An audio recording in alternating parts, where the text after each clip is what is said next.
Indian hawthorn is native to warm temperature in subtropical Asia, specifically areas of southern China and Japan, Thailand, Vietnam, and southern Korea.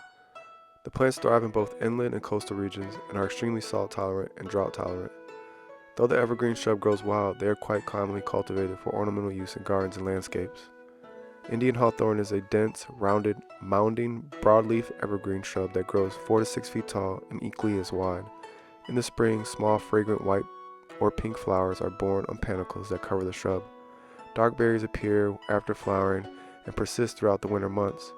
Birds and small animals are attracted to the fruit. The leaves are leathery, oblong, alternate, serrate, and appear whorled at the ends of the stem. Initially, they emerge as bronze colored and transition to deep green. It is a member of the rose family. This shrub prefers full sun and tolerates light shade, but the best flowering and resistant to fungal disease occur in full sun.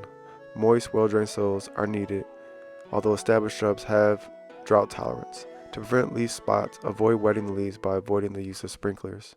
Good companion plants for Indian hawthorn include juniper, holly, strawberry bush, crepe myrtle, and cotton easter. Indian hawthorn berries have been used to treat heart disease as far back as the 1st century.